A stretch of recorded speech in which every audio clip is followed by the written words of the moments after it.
రాజధానికి భూ సమీకరణ ఎంత వేగంగా చేశామో నిర్మాణాన్ని అంతే వేగంగా చేపడతామని మంత్రి నారాయణ చెప్పారు. మొత్తం 4 దశల్లో రాజధాని నిర్మాణం ఉంటుందని మహానాడు వేదికలో ఈటీవీకి ఇచ్చిన ప్రత్యేక ముఖాముఖిలో వివరించారు. ఆ విశేషాలు ఇప్పుడు చూద్దాం.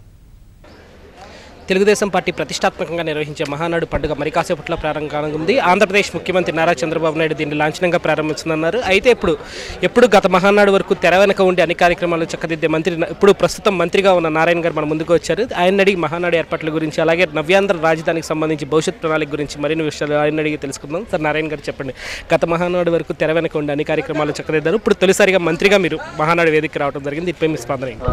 నేను తెర వెనుకంటే ఏం లేదండి, పార్టీకి సంబంధించి గత 20 సంవత్సరాల నుంచి పార్టీ ఆఫీసులోనే డైరెక్ట్గా చేసేవాడిని. దాదాపు ప్రతి మహానాడులో నేను పాల్గొనేవాడిని. అన్ని ఏర్పాట్లు కూడా అందరితో పాటు కలిసి చేసేవాడిని. ఈసారి కూడా యాక్చువల్గా ఈరోజు మహానాడు స్టార్ట్ అవుతుంది. ఇది 27, 28, 29 3 రోజులు ఉంటుంది. అన్ని ఏర్పాట్లు కూడా బాగా చేశారు. ఎందుకంటే ఎండలు బాగా ఉన్నాయి కాబట్టి వచ్చే కార్యకర్తలు ఎవరికి కూడా ఇబ్బంది పడకుండా మంచినీరు కానీ భోజన వసతి కానీ అన్నీ చేశారు. ఈరోజు ప్రారంభమవుతుంది. ఇది ఈ 3 డేస్లో అన్ని కార్యకర్తలకు సంబంధించి అన్నిటికి సంబంధించి తీర్మానాలు కొన్ని చేస్తుంది.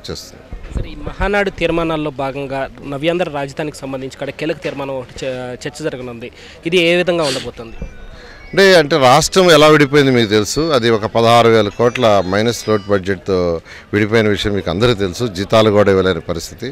అయితే తెలుగుదేశం అధినేత రాష్ట్ర ముఖ్యమంత్రి నారా చంద్రబాబు నాయుడు గారు వారికి ఉన్న అపార అనుభవంతో ఈరోజు ఎలక్షన్స్కి ముందు ఏదైతే ప్రామిస్ చేసామో, ఎందుకంటే అది ముఖ్యం, అన్నిటికంటే క్రిటికల్ది ఆర్థికంగా ఇబ్బందులున్నా ఆర్థికానికి సంబంధించింది అంటే రైతు రుణమాఫీ కానీ, డ్వాక్రా రుణమాఫీ కానీ, లేదా పెన్షన్స్ కానీ వాటిని తూచా తప్పకుండా ఈరోజు చేస్తుంది తెలుగుదేశం. అది చంద్రబాబు నాయుడు గారి యొక్క గొప్పతనం. ఎందుకంటే డ్వాక్రా రుణమాఫీ కూడా 2వ తేదీ నుంచి ఇవ్వడానికి నిర్ణయించుకున్నది ప్రభుత్వం. 3,000 కోట్లు ప్లస్ ఇంట్రెస్ట్ ఇస్తుంది. అసలు నిజంగా ఈరోజు ఇంత ఇబ్బందుల్లో ఉంటూ ఇవ్వటం అనేది నిజంగా కష్టం. అయినప్పటికీ కార్యకర్తలకి ముందు ఎలక్షన్స్కి ముందు చెప్పాం కాబట్టి 100కి 100 రూపాయలు చేయాలని ఉద్దేశం చేస్తున్నాం. నెక్స్ట్ మీరు అడిగినట్టుగా రాజధాని అనేది మనకు లేదు. ఈరోజు హైదరాబాద్ నుంచి పరిపాలిస్తున్నాం. అయితే మనకు యాక్ట్లో 10 సంవత్సరాల నుంచి పరిపాలించమని చెప్పి ఇచ్చినా కానీ పరిపాలనకి ప్రజలు దూరంగా ఉంటూ ఇబ్బందులు పడుతున్నారు. దానికి ముఖ్యమంత్రి గారు ఏంటంటే మన రాజధాని కట్టుకోవాలనే దాంతో ఈరోజు కృష్ణానదికి ఇరువైపులా కడితే అది 13 జిల్లాలకి సమదూరంలో ఉంటుందనే ఉద్దేశంతో అక్కడ నిర్ణయించారు. అయితే అక్కడ ల్యాండ్ లేదు మనకు. దానికి మన యొక్క సీఎం గారు ఒక పిలుపునిచ్చారు, ల్యాండ్ పూలింగ్ సిస్టంలో రైతులు ముందుకు రండి, మీకు కూడా లాభం చేకూరేట్టుగా చేస్తామని. దాంతో రైతులు 33,000 ఎకరాలను యాక్చువల్గా ఈరోజు ల్యాండ్ పూలింగ్ కన్సెంట్ ఇచ్చారు. దాని మళ్ళీ ఏంటంటే ఈరోజు ఫిజికల్గా వాళ్ళు హ్యాండ్ అవుట్ చేయాలా. నిన్నటికి 17,300 ఎకరాలు హ్యాండ్ అవుట్ చేశారు. రోజు 400 నుంచి 500 వాళ్ళు ఎంజాయ్మెంట్ సర్వే చేసి హ్యాండ్ అవుట్ చేస్తున్నారు. నెక్స్ట్ మంత్ ఎన్నికకి పూర్తవుతుంది. జూలై సింగపూర్ వాళ్ళు యాక్చువల్గా మొన్న క్యాపిటల్ సిటీ ప్లాన్ ఇచ్చారు. నెక్స్ట్ జూలై 15th లోపల వాళ్ళు మొత్తం టోటల్ క్యాపిటల్ సీట్ క్యాపిటల్ కానీ క్యాపిటల్ సిటీ కానీ A to Z మొత్తం ప్లాన్స్ అంటే యాక్చువల్గా జూన్ ఎండింగ్ లోపల అన్నారు. కొద్దిగా అటు ఇటు టైం తీసుకొని ఇవ్వటం జరుగుతుంది. అది ఇచ్చిన తర్వాత యాక్చువల్గా first phase, second phase, third phase, fourth phase 4 ఫేజులు. First phase 5 years, second phase 10 years, third phase 15 years, fourth phase 20 years.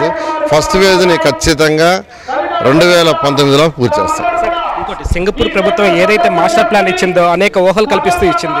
కానీ ప్రస్తుతం ఉన్న రాష్ట్రంలో లోటు బడ్జెట్ కానీ ఇతరత్ర అంశాలు కానీ ఇది ఎప్పుడు పూర్తవుతుంది, అలాగే రాజధాని నిర్మాణానికి ఎన్నేళ్ళు పడుతుంది, ఇది అనుకున్నట్లు సాధ్యమా లేదా అన్న అనుమానాలు కూడా ప్రజల్లో ఉంటాయి. దీనికి మీ సమాధానం?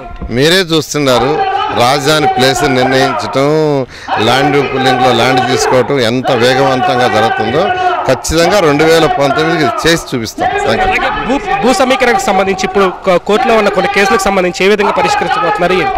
కోర్టులో వాళ్ళు వేసింది ఇర్రెలవెంట్ అండి, అది కోర్టు నిర్ణయిస్తుంది. అంటే ప్రభుత్వానికి ఇన్ఫ్రాస్ట్రక్చర్ డెవలప్ చేయడానికి వాళ్ళు ల్యాండ్ తీసుకునే హక్కు ఉంది. హక్కు అనేది ఉంది. అందువల్ల అటువంటి ఇబ్బందులు రావు. ఖచ్చితంగా ప్రాబ్లమ్స్. మొత్తం మీద నవ్యాంధ్ర రాజధానికి సంబంధించి ఈ మహానాడులోనే కీలక చర్చ ఉంటుందని చెప్పి మంత్రి నారాయణ మాటల ద్వారా తెలుస్తుంది. కెమెరామెన్ రాజు యాదవ్తో VSN కృష్ణ, ఈటీవీ న్యూస్.